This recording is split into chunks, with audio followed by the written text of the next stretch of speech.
Section 28 of PD 968 and further amended by RA 107 provides for the utilization of volunteer probation assistants to assist us probation officers in the supervision of probationers, parolees, and pardonees, to strengthen community involvement and participation in crime prevention, treatment of offenders, and criminal justice administration.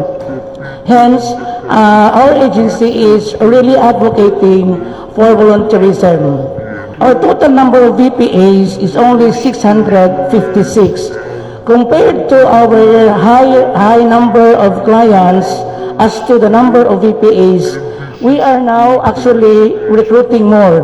Our recruitment is never ending, but every month we have to recruit to address the problem on the lack of personnel of our office to conduct rehabilitation programs to our clients.